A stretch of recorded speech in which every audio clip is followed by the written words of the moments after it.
Thank you for joining us for the first Hamilton Harbour Deep Dive public webinar. Um, we're so pleased that you've been able to join us today. You'll see here that there's a number of ways that you can kind of stay engaged with us after today. We have presence on 3 different socials as well as our website. What I'd like to do to start our meeting off is we're going to have a couple of polls. So if you can get yourself ready to be able to hit your cursors to answer some questions. Our first poll is how familiar are you with the Hamilton Harbour RAP? Emily?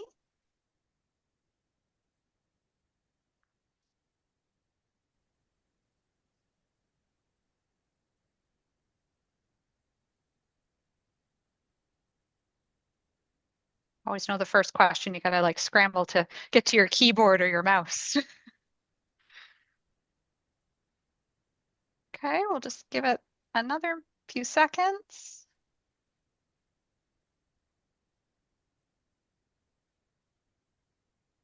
Okay, Emily, I think we can end the poll. It looks like, um, and why don't we share the results if you've got it? That would be great. So there are some people that are very familiar, about half are somewhat familiar, and it's great to see that we've got 38% that are not familiar at all. So welcome, and I hope you get to learn a lot today. We have a second question. We're just curious how you heard about today's webinar. This will help us in determining kind of best ways to get our information out.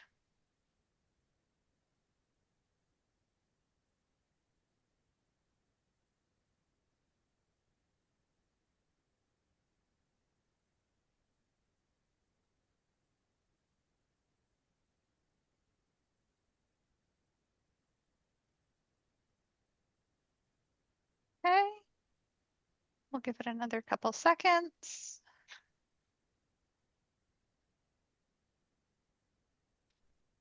And you can end the poll, Emily. So we've no surprise, most of you have heard about us on social media. This is something we've worked really hard to try to build our presence. So if you don't already follow us on one of the platforms, please do so. So that's will be a great way for you to hear about talks and webinars in the future. And we have one more for right now, and then we'll have 2 at the end of the talk. So the one that we have here, this is one that's going to take a little bit of effort because we'd like you to try to rank them. We'd like to know what you are most concerned about in Hamilton Harbour. So we'll give a few extra seconds because this one, there are 6 options. Eutrophication and water quality and algae blooms, fish and wildlife populations and habitat, beaches, contaminated sediment, fish consumption restrictions, and aesthetics.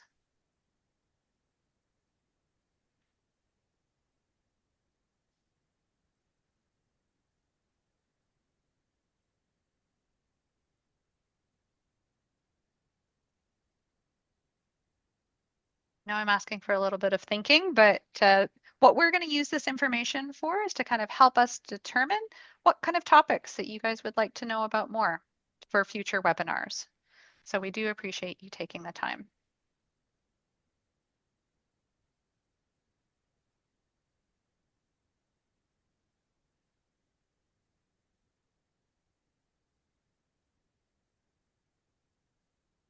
We'll give it another few seconds, and we'll move on to the rest of our meeting.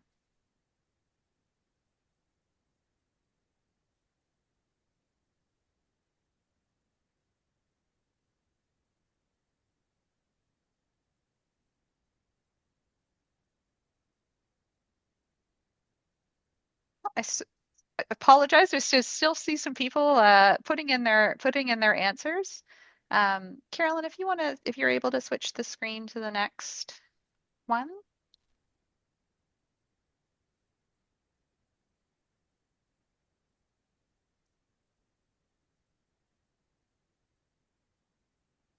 Okay, Emily, maybe we'll end it there. It seems to be about.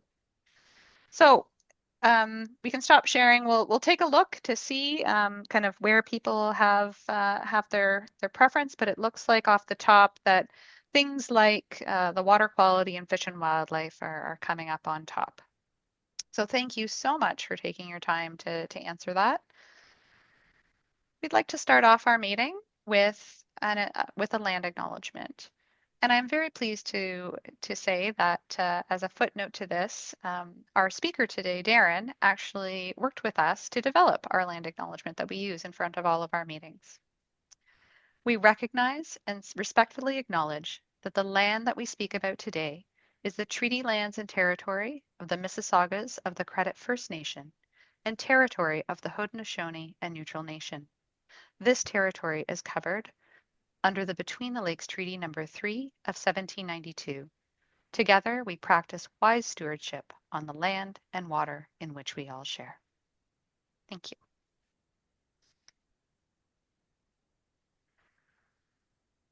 So you're going to hear from three speakers today. I'm going to give a quick overview of the Hamilton Harbour RAP. Our main speaker will be Darin Wybenga. We'll talk about the Mississaugas of the Credit First Nation. There'll be an opportunity for questions for Darin at that point. We'll have Chris McLaughlin from the Bay Area Restoration Council give a profile on the Bay Area Restoration Council as one of our BAIT partners. There'll be another opportunity for questions, and then we'll close with a couple polls and just some information about upcoming events and information. Okay. Before I start my talk, I just want to acknowledge that helping me today are Emily and Carolyn behind the scenes. And then moderating our question periods will be Nung Diep, who is the provincial co-lead for the Hamilton Harbour RAP. For the Hamilton Harbour RAP overview, I'm Kristen O'Connor. I'm Harbour RAP coordinator. I have been with the Hamilton Harbour Remedial Action Plan at Consultation Halton for 24 years. As a coordinator, I work with other agencies to encourage their efforts to restore this important body of water. I like to say that I know a little about a lot, but not a lot about any one thing. But my job is to tell you who does know it. Okay, I'm going to take over sharing.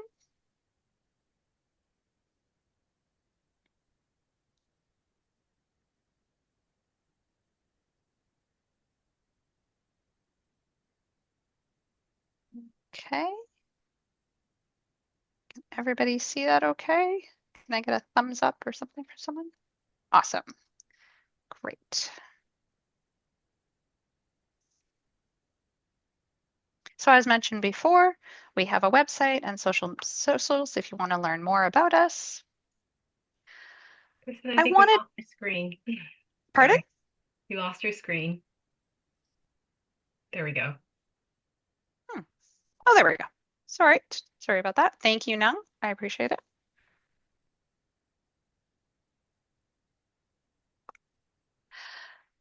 I want to start off this inaugural website with an image of beauty and hope for Hamilton Harbour instead of the usual historical horror pictures and quotes. Yes, there are many challenges to still overcome, but this feeling is what we are working towards with a vision for Hamilton Harbour to be a vibrant centerpiece in our community's life.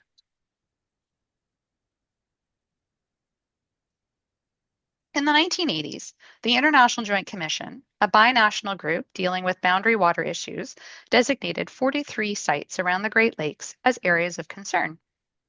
These sites were where water quality and ecosystem health have been severely degraded by local human activities. A beneficial use impairment, or BUI, describes a human or ecological use of the ecosystem that has been degraded because of human-caused environmental problems. There is a list of 14 potential BUIs for every area of concern, providing us all with a common language. For each BUI, environmental goals, called delisting criteria, are developed that describe the environmental conditions that will be achieved once all actions have been completed.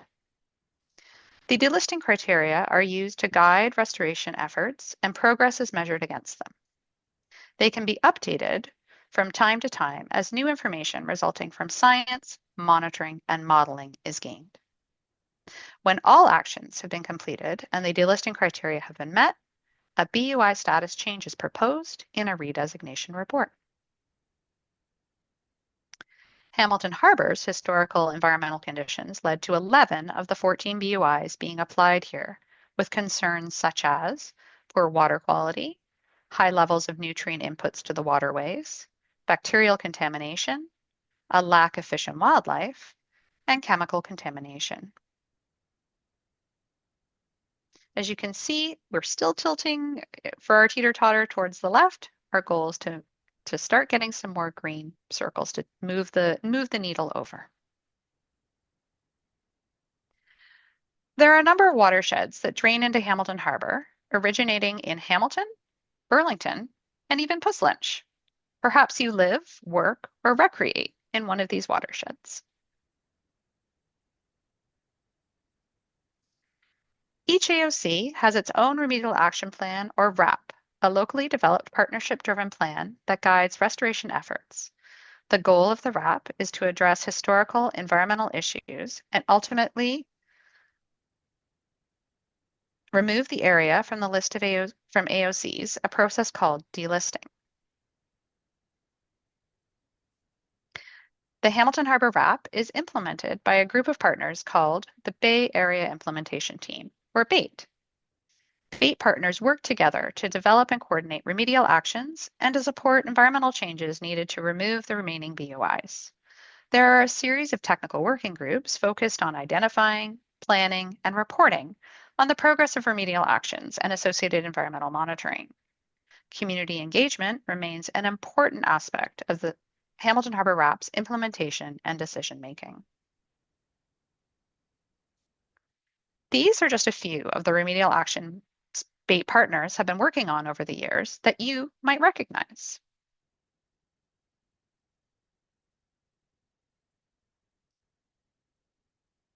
Inspired?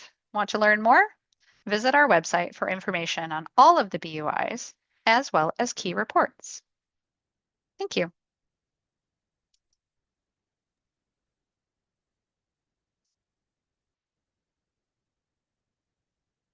Okay.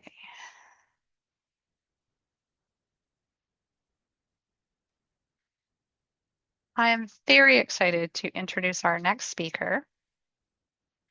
Darin Wybenga worked in independent schools for 20 years in Southern Ontario as a teacher, vice principal, curriculum writer, and curriculum coordinator. A band member of the Mississaugas of the Credit First Nation, he is their heritage interpreter for the Department of Consultation and Accommodation, educating project proponents and other parties about the history of the First Nation, its treaties, and its lands. In his spare time, Darin is an avid reader of Canadian history and enjoys compiling his family's genealogy. Darin, if you'd like to share your screen. I would be glad to share my screen. Oh, I can't do that yet, though. Okay. Oh, there I can. Wonderful. I think I can. Let's try it now. Is anything happening? I don't think anything's happening. Oh, we might be there. Just be patient with me. Okay.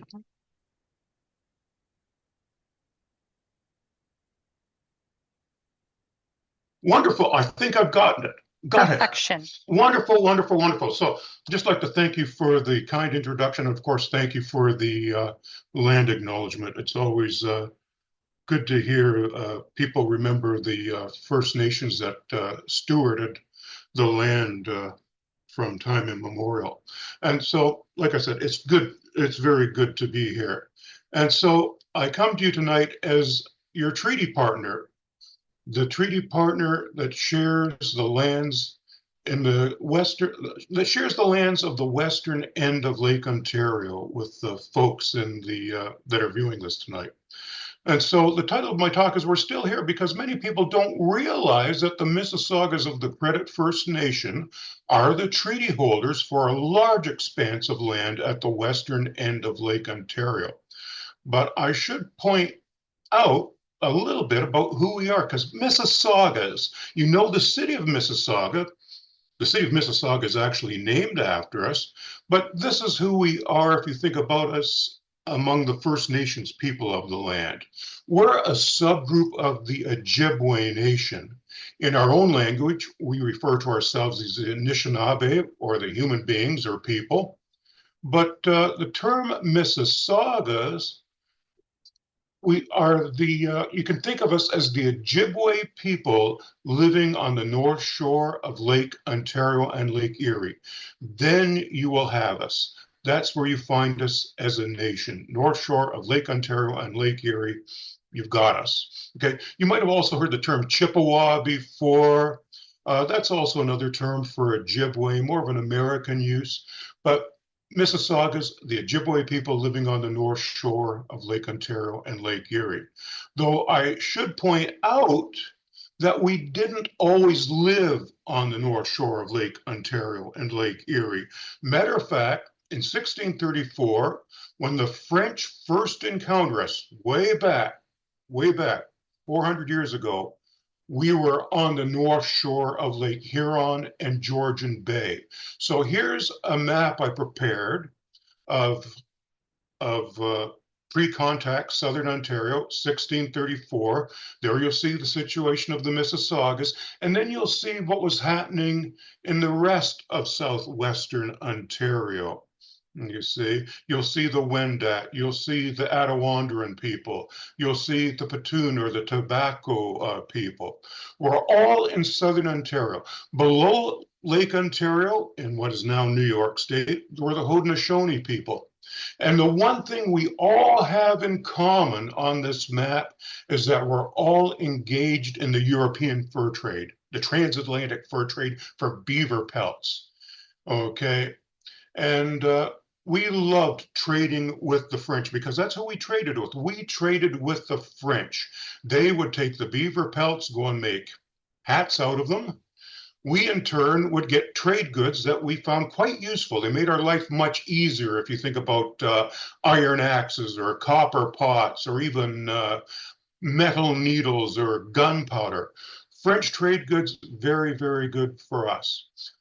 Down below Lake Ontario, the Haudenosaunee were involved with the Dutch, and that was their trading partner. Anyway, we're all engaged in the fur trade, and the 17th century is really a period of warfare, where those nations that you see on this map are vying for control of the transatlantic fur trade. And it was really quite a bloody time of warfare. The Haudenosaunee moved into southwestern Ontario and drove out the nations that you see, the Wendat, the Attawandaron, the Tobacco. And so they take over southwestern Ontario as a beaver hunting ground.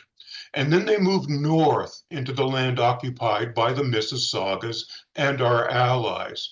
So really quite a violent period of time. And we read accounts of the warfare. It was really a war of attrition. And we initially fought a defensive war against the Haudenosaunee, and that went on for a number of years. But finally, we said about 1685 or so that we had had enough. And you can see the Mississaugas move down from their lands in the north and move in to southwestern Ontario, have our first major battle with the Haudenosaunee in Aurelia, or what is now Aurelia. And then part of the Mississaugas move move eastward to the Peterborough area and drive out the Haudenosaunee at that end of the lake. And the Mississaugas of the Credit travel down the Humber River, the Toronto Carrying Place Trail, and we drive out the Haudenosaunee in the vicinity of Burlington Bay, or simply the head of the lake. Anyway, peace is restored in 1701. It was not good for the First Nations to be warring amongst themselves. It was not good for the European fur trade. So the French broker a peace among all the combatants. And in 1701, we have the Great Peace of Montreal. Warfare ceases. everything's calm, trade moves forward again. And you can see when the peace is restored, this is what the Mississaugas of the Credit claim as their territory. You can see it's a large expanse of land, about 4 million acres. Okay. And well, you can see I have a number of rivers marked out. That's because we were always a water people, whether we lived up north in Georgian Bay, Lake Huron area, or where we came down here. If you were suddenly to be transported back in time a few hundred years ago, and you would have visited the mouths of these rivers, you would have found our people's wigwams there in the spring and in the fall. Okay, we were always a water people. Matter of fact, there's some thought that's how we got our name, the Mississaugas, because it sounds very much like the Ojibwe word Michi-Sagig, which means people that live at the mouths of many rivers, which is what we did. So it's fairly accurate. We're not 100% sure if that's what really happened, but that's how we think we got our name. Water's always been important to us. Even from our children were brought up to see water as our mother. It was a nurturer. It provided for us. It provided sustenance to us right from the time we were born. If you think about when we're in our mother's womb, that environment, early environment is water.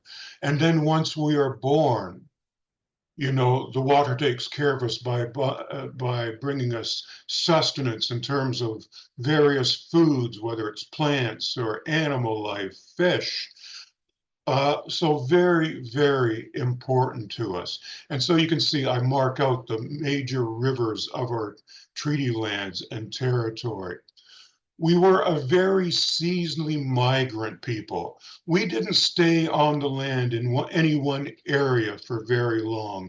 We moved with the passing seasons. One season you would find us at this location, another season, another location. Usually spring and fall at the river mouths. In the winter and in the summer, our people would disperse throughout our territory, and we would hunt, fish, and gather, whatever the seasons provided us. Okay, now I love I love this picture. It really shows how important the water was to us. And it's very sad today that when we look at the rivers in our treaty lands and territory, when we look at the water of Hamilton Harbor, for example, we were disappointed to see the amount of, I would say, pollution that has gone into the water, how it's no longer what it once was. We always believed that the water was there to be used in a reciprocal relationship. We would use the water and thank the water for its gifts, whether it's offering tobacco or our prayers of thanksgiving to the Creator for the water. And in turn, the water would take care of us. And sadly, nowadays, we see many of our rivers and our waters suffering from neglect somewhere along the line. Our people and settler folks have forgotten that, if you will, a symbiotic relationship between the waters and the people. But anyway, that's me going on. I love this one picture. It's supposedly the Mississauga spear fishing in Lake Ontario.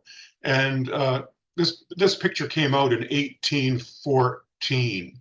And we know we fished around Lake Ontario. Matter of fact, if you look around, if you read some early settler writings, you'll find our presence around Lake Ontario. When Walter Butler passed through in the area of 1770s, he found our people fishing and even traded with Walter Butler for gunpowder and other things, but very much trading. Mrs. Simcoe, when she passed through the area, the wife of Governor John Graves Simcoe in the early 1790s, she wrote about us in the area, vicinity of the head of the lake, all around the Hamilton area. And we traded with her as well. We provided her, I believe, strawberries and even tortoises that she apparently ate. No accounting for taste, but nevertheless, she ate them. So very, very interesting. And matter of fact, even in the vicinity of Dundurn Castle, there was a major encampment of the Mississaugas. It's still an archaeological site. There's still an archaeological site there today. Okay, so all around the head of Lake Ontario, always looking after the water. Now, one of those rivers that you saw, matter of fact, I'll even back it up. One of those rivers was very important to us. That was number 4. That's you know it as the Credit River today. We knew it as the Mississaugas or the Trusting Creek. That was our principal river because no matter where we were in the springtime or in the winter, once spring came, we would all converge on the Mississaugas. It was like I would characterize it as a Mississauga of the Credit family reunion. We'd come from our family hunting camps, converge on the river, engage in ceremony, engage in trade, find spouses. We'd talk over matters of peace, war, all kinds of things. But the Credit River, very, very much so, our principal river. And we still revere it to this day. Matter of fact, we just remodeled our council house, our historic council house here at the First Nation, and we gathered a bunch of stones from the Credit River and embedded them in our council table as a memorial of our ties to the Credit River and to water. So still very, very important to us. Matter of fact, we get our name from the Mississaugas. You see, we traded with the French, and the French built a trading post in the vicinity of the Credit River in 1722. And sometimes we'd need a trade good, but we didn't have the pelts to pay for the trade good. So we would ask the trader for that iron axe or that copper pot, and he would say, sure, but just pay us when you get the next cache of furs in. And so we did. He extended us credit. And so the Mississaugas became known as the Credit River, and that's how we get our name, the Mississaugas of the Credit. We were also, I like to say, the Good Credit First Nation because we had a reputation for paying our debts. If one of our band members could not pay off the debt to the trader, another band member would step in. So up until about 1763 or so, maybe even a little bit before that, our main trading partner was the French. We did a little bit of trading with the British across the lake, but mostly it was with the French. The great thing about the French, they didn't want our land, but the British were a different kettle of fish, if you will, and they needed land. And so that becomes that means it's the beginning of our treaty making period with the British. Now, treaties were nothing new for First Nations. We'd been engaging in treaties with each other for a long time. A treaty, by definition, is nothing complicated. It's simply a negotiated agreement between nations, and it's usually formalized, or if you will, recorded in some way. Back in the days before the settlers, we'd record our treaties in wampum belts that you see in the bottom left-hand corner. When the British arrived and started making treaties for land, these treaties were committed to paper because they were a little more complicated.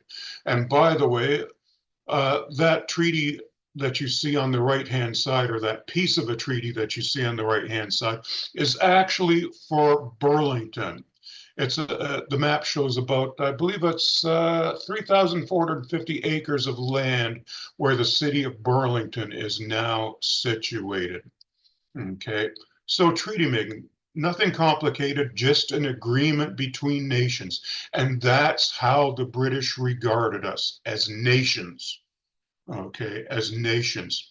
Now, the thing that sets the treaty making period off in earnest for the Mississaugas is that little conflict called the American Revolution. You remember the Americans rebelled against King George III and the British.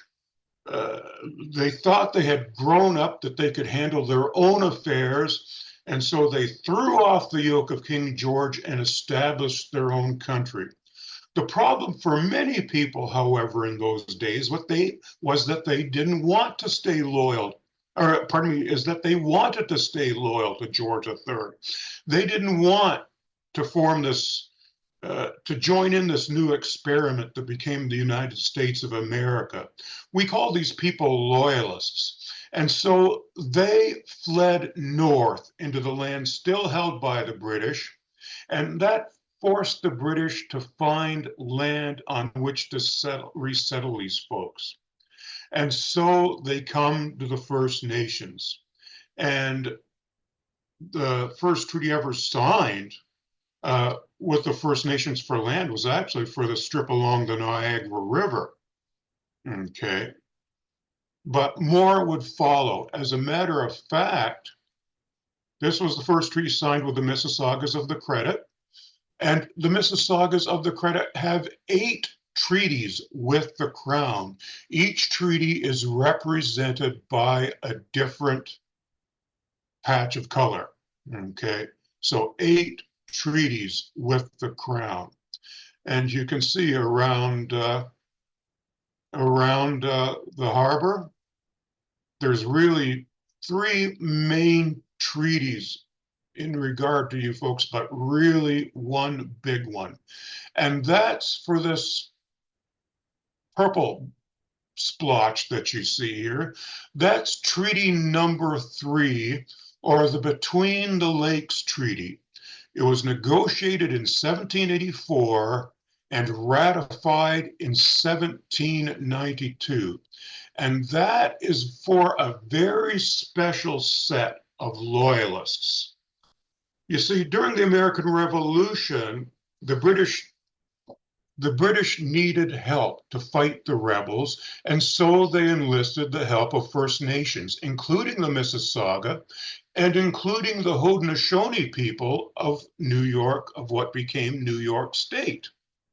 Now, when the British lose the Revolutionary War, 1783, they signed the Treaty of Paris, but they made no provision for their Haudenosaunee allies. And those Haudenosaunee allies were led by Joseph Brant. Okay, Mohawk War Chief Joseph Brant. So Joseph Brant reminded the British of the Haudenosaunee loyalty and asked for land on which he could settle in what becomes Canada. And to his credit, Governor Halton makes a treaty with the Mississaugas of the Credit that enables Halton to grant this large strip of land that you see here from the mouth of the Grand River to its head to the Haudenosaunee. Okay, but like I said, first of all, he had to go to the Mississaugas of the Credit, get the land under treaty, and then he granted that land to the Haudenosaunee. And that's how to this day you get the 6 nations of the Grand living in Ontario. They are not native to southern Ontario. And so, whereas the Mississaugas of the Credit, we're very proud to say we are the only treaty holders recognized by the British Crown and recognized by the Government of Canada at the western end of Lake Ontario. The only treaty holders. Okay. No other First Nation can claim that.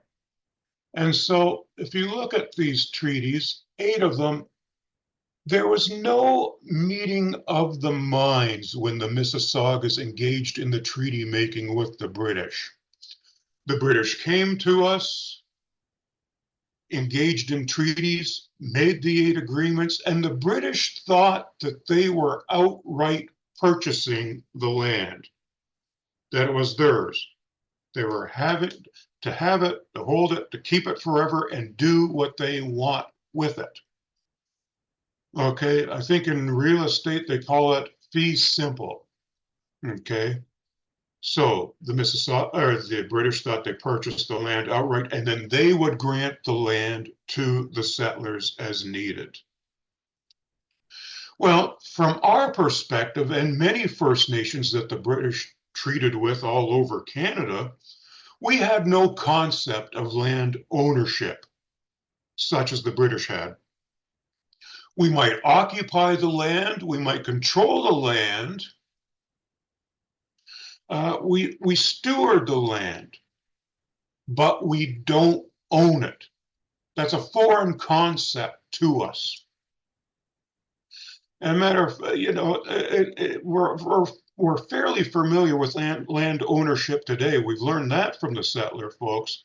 But back in the day we made those treaties, we thought we were sharing the land with the British settlers.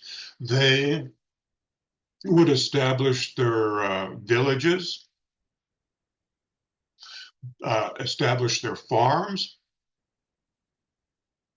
cut roads through the wilderness, all kinds of things, but we would carry on with our lifestyle, our hunting, fishing, gathering. We both coexist on the land in a mutually beneficial way.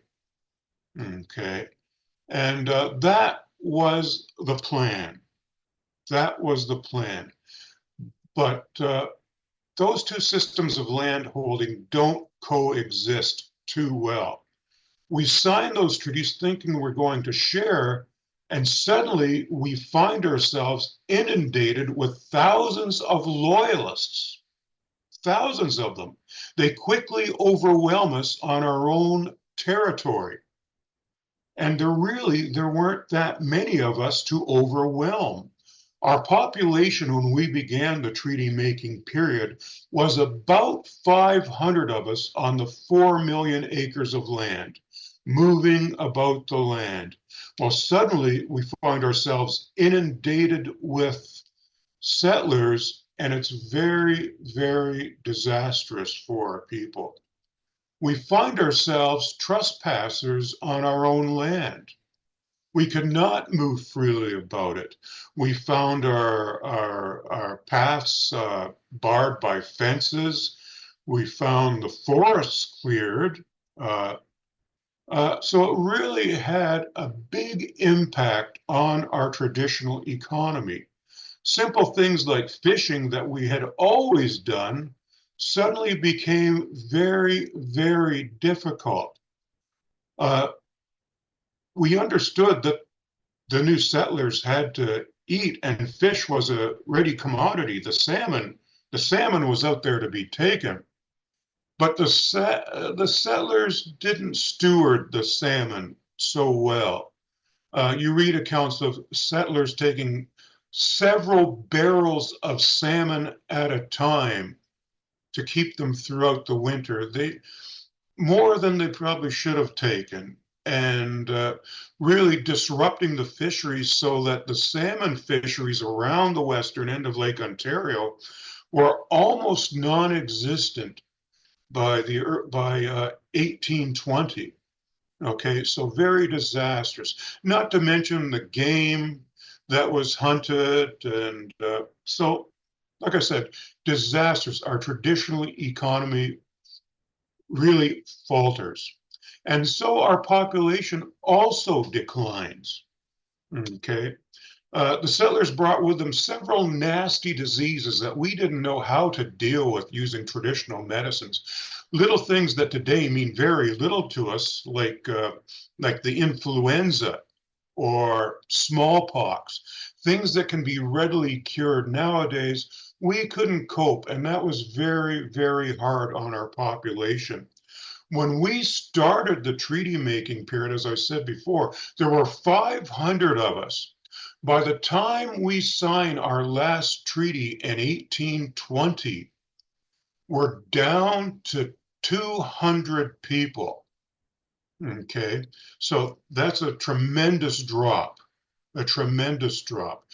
Think about our lands as well. We started out our lands 4 million acres of territory.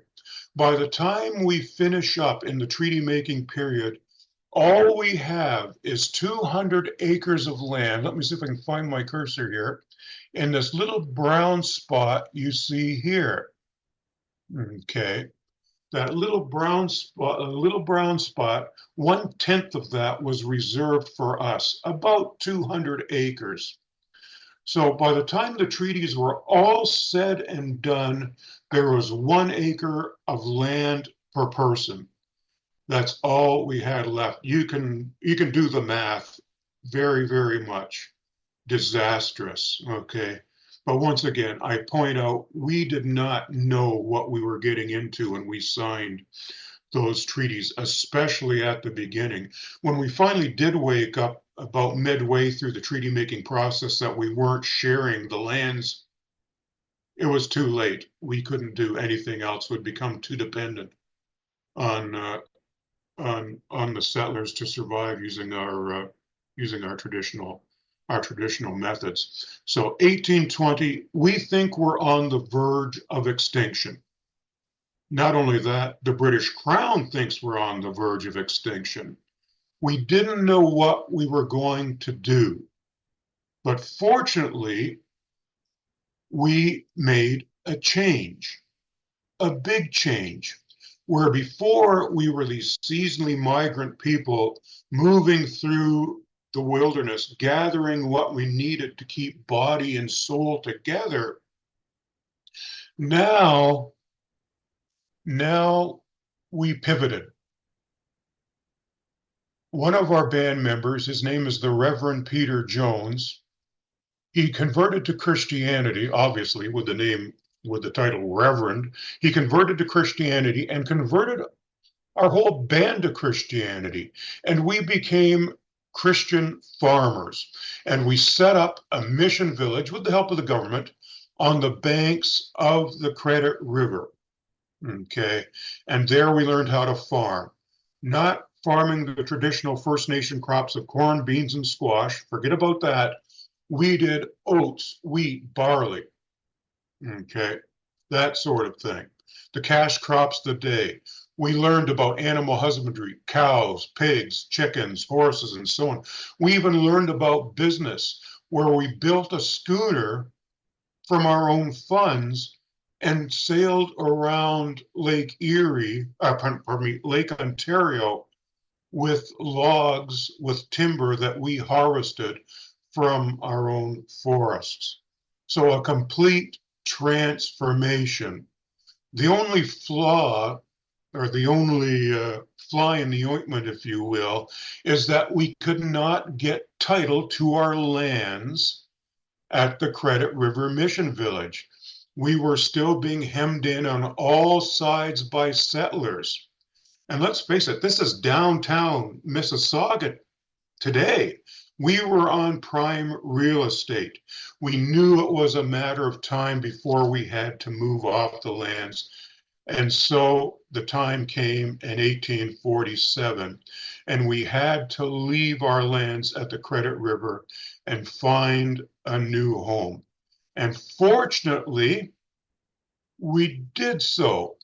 And our home is where I'm talking to you from today.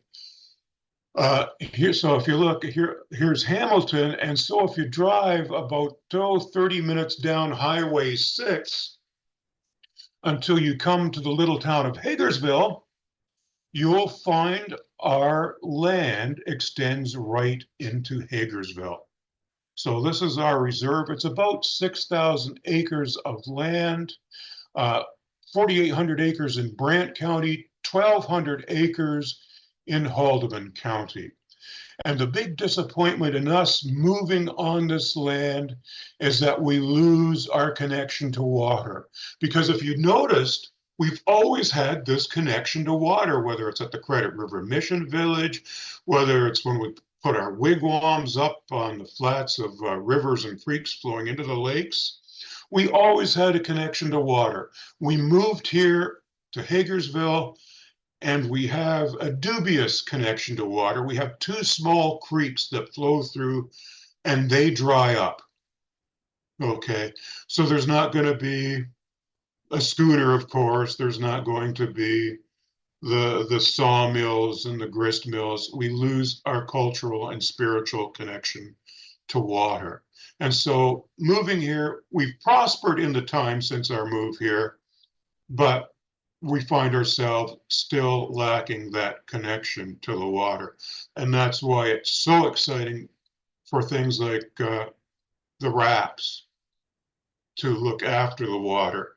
And so I just want to leave tonight with one of the claims we have against the federal and the provincial government. This is our water claim. It was launched in 2016 against the federal, like I said, against the feds in the province, and where we claim unextinguished Aboriginal title to all the water, beds of water and floodplains in our treaty lands and territory. And that claim was launched, and we did a study in conjunction with University of Guelph graduate students. And it was asked, what does the Mississaugas of the Credit want to achieve out of this water claim? And the first thing that came to our people's minds was that we want our cultural and spiritual tie-in to the waters. That was our first thing that we wanted. The second thing that we wanted was to take a role in stewardship of our water, because we always maintained that the treaties did not take away our right to the stewardship over our lands and waters. Matter of fact, if you look at those treaties, and you can find them all online, you'll see the treaties are silent about rights. And so we launched this claim in 2016, and it's still before the government of Canada and the province. And we're just holding in abeyance right now. We have a few other claims that we're actively working on, but this is one of our goals eventually, is to see this water claim solved.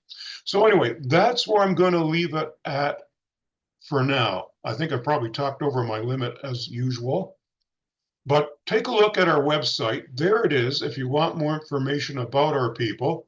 And I will open it up to questions now, and I'm going to stop sharing if I can do that. And I did it. I did do it. So wonderful. If there's any questions, I know that was a short sketch. So any questions, great. Darin, We don't have the chat feature working today, and I'm sorry, I should have mentioned this previous. Turns out we can't put a question in the Q&A to pop it up for you.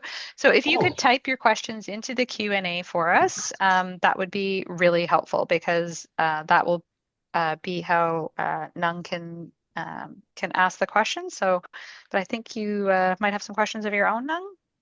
yeah, so before we start, Darin, I'd like to express on behalf of the RAP our deep gratitude for you to present today. This is our first deep dive webinar for the RAP, and this is really kicking it off really well. And thank you for taking us along this historical journey and giving us a lot more background and information and knowledge.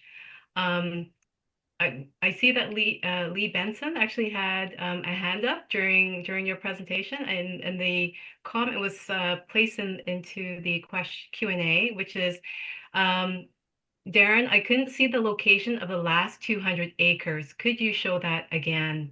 And I think this is in reference to the 4 million acres that was reduced down to 200 acres, and there was a Right. little brown spot on that map.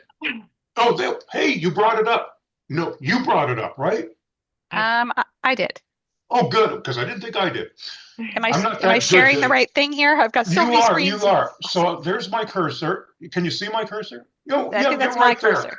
You're right there. You're right at that's at the Credit River, uh, in right in Mississauga, and it's 200 acres of land. That's all it is. So about a tenth of that size.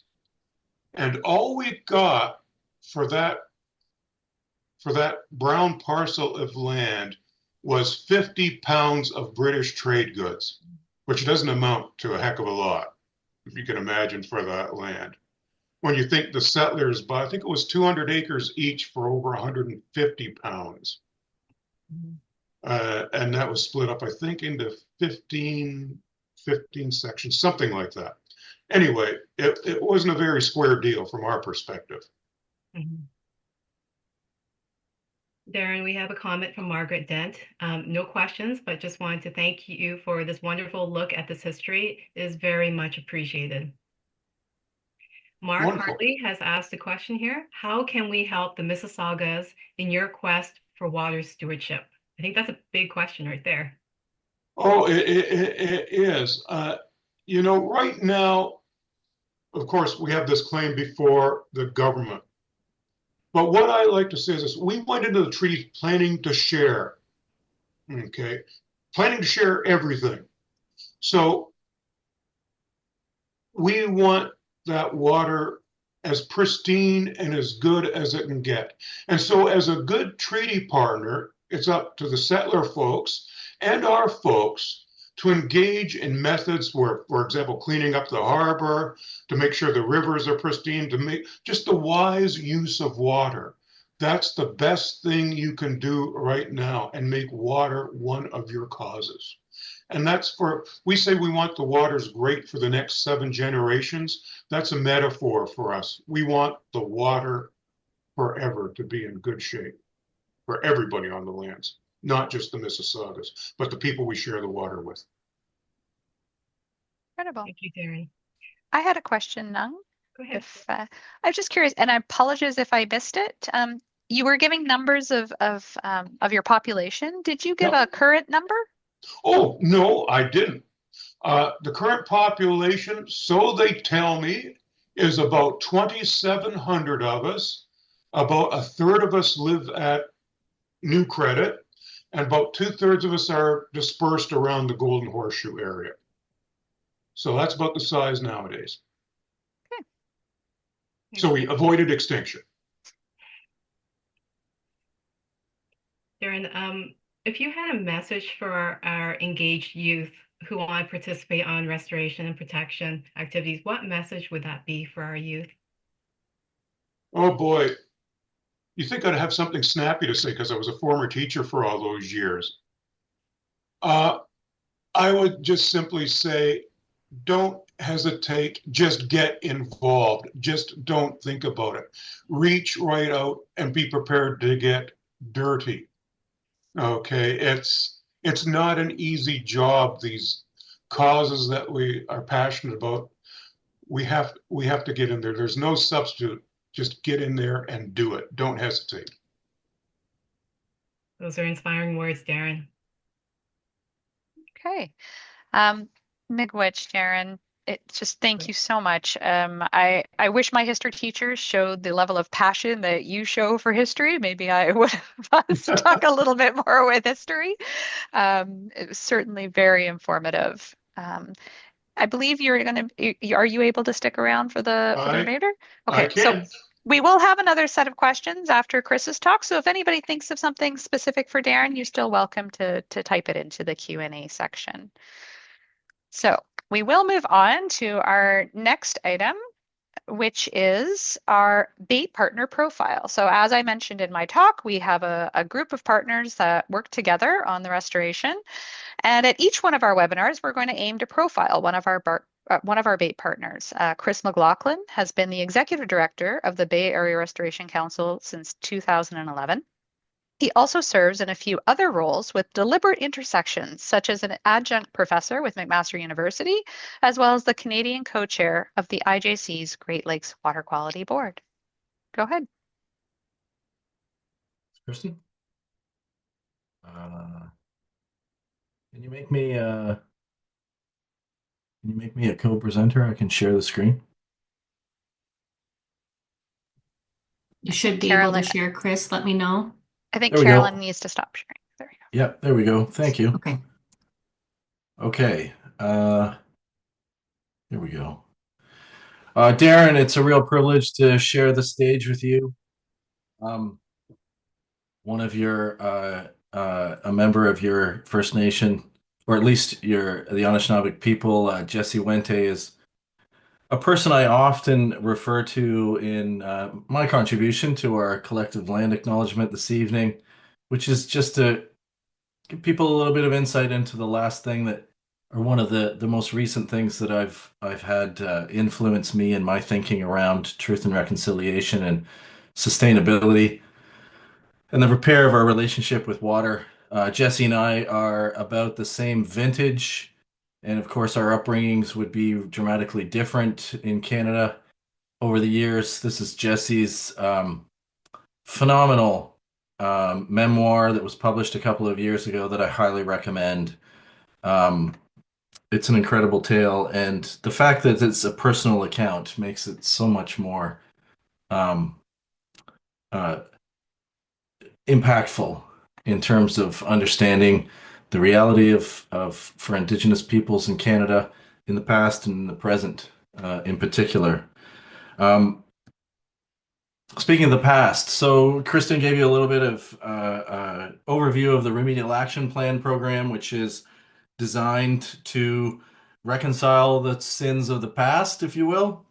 And so just some images of Hamilton Harbor. The one on the right shows you the extent of infill of the harbor, and the pink line with the dotted lines and the shoreline outlined in solid pink gives you an indication of the coastal wetlands that were the entire south shore of the harbor. In the upper left-hand corner is National Steel Car around 100 years ago, maybe a little bit more. You can see that over decades, the industrial landscape overtook and completely obliterated the historical natural shoreline of the harbor. The picture in the in the lower left-hand corner is from the mid 1960s. You can see the impact of industrial waste on water quality. That's DeFasco in the center of this photograph, and part of Stelco in the upper right. Let's fast forward to 1972, and the governments of the United States and Canada signed the Great Lakes Water Quality Agreement.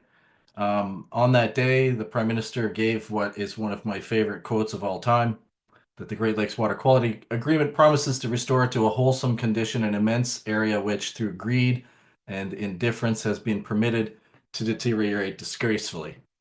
One of the remarkable things about the Great Lakes Water Quality Board is its ability to be updated and renewed as time passes and new things are learned. And the most recent version was signed by the two countries in 2012.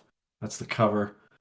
Um, I would just say something while we have a Hamilton audience and people indicating that they didn't, in large numbers, that they didn't have much familiarity with the Remedial Action Plan. And the Remedial Action Plan program was something that was implemented in dozens of the worst contaminated locations across the Great Lakes. You can see that on the map to the bottom right.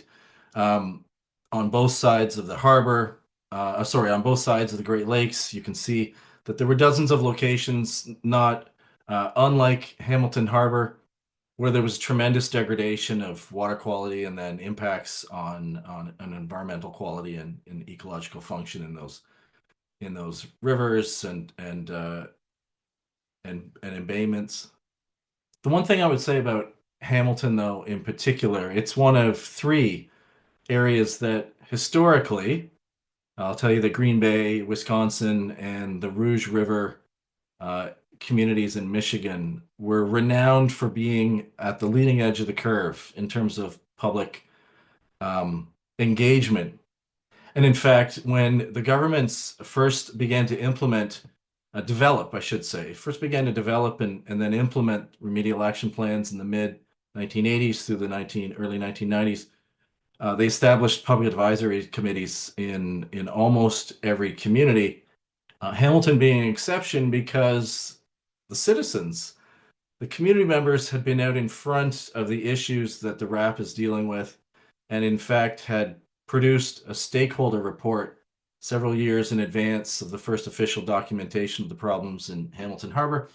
Many of those people that had done that work in the 1970s through the 1990s established the Bay Area Restoration the Bay Area Restoration Council, the non-governmental organization that I have the privilege of leading since 2011.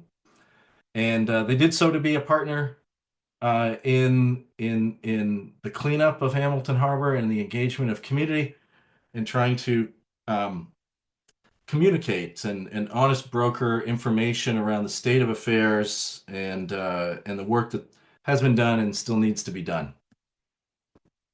You get a little sense of how bad it got. You know, it has to get bad before it gets before it gets better. So in this case, in 1973, I've circled here in yellow one of the what must have been just thousands and thousands of trucks infilling in the West Harbor. This is the Lax property. In the 1960s, if you bought water lots, were effectively just pieces of property with water on top. Um, you could dump on them, and so a tremendous amount of waste was dumped into Hamilton Harbor from the 1960s through the early 1980s. But of course, if you flip to the other side of the screen, we know this place today is Bayfront Park, and it's kind of hard to imagine the harbor not having Bayfront Park. It's such a jewel in the life of the community, and if you're down there on any nice sunny day, it's literally hundreds and hundreds of people, many, many families enjoying that natural environment. Just one more little indication of the slow but significant progress that's been made. Conditions in Hamilton Harbor in 1953 were so deplorable that the province sent a chemical engineer out to conduct some sampling and write a report on those conditions. These are jars of water collected at the end of the sewer flowing out of Ottawa Street. And you can see there are inches of oil just sitting on these samples of water that an indication of just how bad conditions in the harbor were. These are a couple of jars of water that I took, and you can see where my locator was. These are jars that I took of water in 2018. Absent is the oil and sludge that you would have found on even just on a dry day in Hamilton Harbor. I think metaphorically, it's useful that there's still a little bit of sediment at the bottom of those jars. We are somewhere between very bad and much improved. But you can see the trend through the couple of examples that I've given.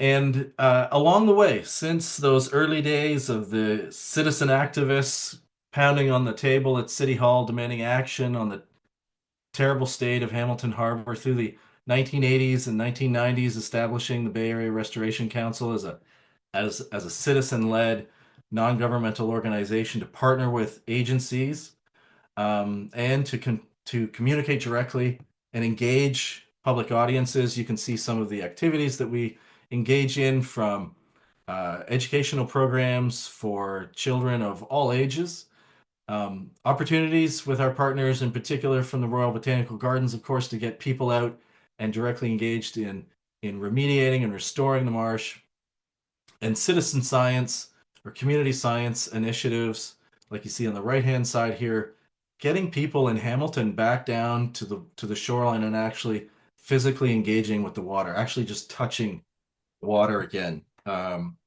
is a remarkable thing. A couple other things that we do, just an image of a youth group that we had out in Hamilton, oh sorry, in Coots a few years ago. And then on the left are a couple of kids involved in our classroom mini marsh program that runs for 2 months every spring, involving hundreds of teachers and thousands of children. Kristen's just come on, so I'm expecting that I'm going to get the hook here. Just one more slide, Kristen. I want to draw your attention. I'm going to drop these links in the chat so you can copy and paste those. Bart's most recent newsletter went out, and this you may be here on this call because you got Bart's most recent newsletter. Fantastic. We're also have conducted a soft launch of something we called Rethinking Shadow Creek, which to mirror some of Darin's comments that he made at the very end there about relations with water.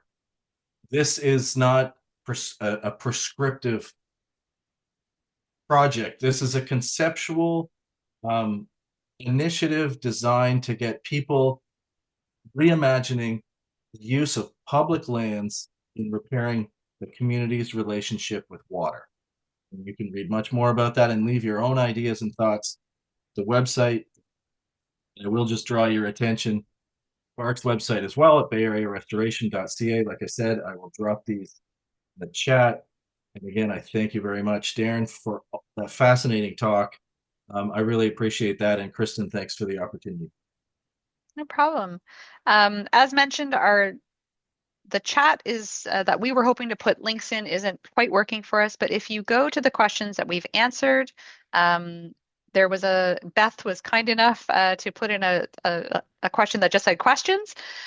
Carolyn has put links to all of the partners that have spoken today.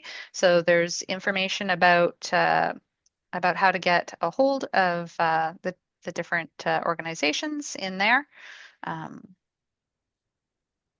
Thank you very much.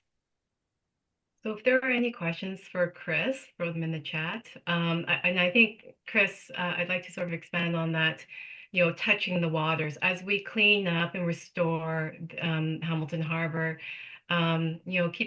we really want to reestablish that connection, that spiritual and cultural connection with water. So I think your presentation and Darin's presentation really emphasizes that. I think, Darin, there's a comment for you from Lee Benson, who is with the Ontario Recreation Canoeing and Kayaking Association. And the question is, can we partner with you on the program to paddle on the Credit River, for example, on Environment Day or for cleanup? So this is exactly the type of interaction and dialogue that we'd like to have to connect partners and the public and folks together to really implement actions within the harbor. So if there are, I think we can probably start with the next polling question, if that's possible, Carolyn or Emily. That'd be great. Okay, so our question is, which group would you most identify with? Just kind of curious who showed up today.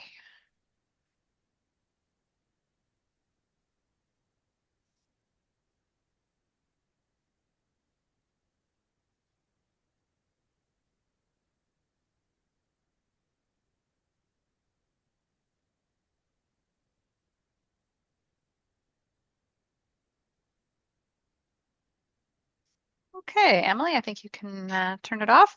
Not surprisingly, about more than half are people who identify as members of the public. So thank you so much. It's nice to not be talking to the people that we already have around the same table. So this is wonderful information. Thank you. We do have one final poll. It is a short answer, so we are going to leave it up and we're not going to show the results, but we're really interested on what excites you most about Hamilton Harbour. While people are answering that, I'm just going to remind you that once again, you're welcome to engage with us further. Thank you so much for coming to our first deep dive public webinar. This is intended to be a series. We'll hold a few of them per year, and we're hoping our next one will be in winter or spring 2025. We're going to work on who we're going to tag next, although they're going to have big shoes to fill after Darin's really informative presentation. You will notice in the chat, there is a question that we answered. Again, we were hoping to be able to post that. Beth Grant has put in some information. We are working with Beth at the University of Waterloo, and it's a current opportunity to participate in a photography study of Hamilton Harbour. So the information is there. If you can't grab it there, it's right on our website on the homepage. There's more information about how you can get a hold of Beth to participate in this study. So if you if you don't get the opportunity to grab it here, we are still looking for more participants. It's a really fascinating way of using photography to kind of look at issues. So if you are interested in taking pictures and it's the kind of thing that you enjoy, please take a moment to look at what Beth has put either there or again on our website. Um, and that is about it for us. Were there any final questions that people had? I'm not seeing any. So for those, there was a lot of information that came out, especially in Darin's talk. I'm very pleased. You will have hopefully noticed at the beginning that we have recorded this session. Our plan is to record all of our webinars, and then in a few days, we will post it on our website, and it will live there so you can direct other people who maybe weren't able to attend today, that you're thinking in the back of your head, oh boy, I wish I had, so-and-so had been able to come and see this. You'll be able to see it. It will be on our website on the events page, and we'll do that for all of our webinars as long as our participants our panelists are okay with it. So, Chris? Yeah, thanks, Kristen. Sorry, I didn't quite catch that, but about the chat. But how about we just say if people visit the website, you can contact us, and I'm going to put some information up on our website about how they can be that I skimmed over quickly. How about that?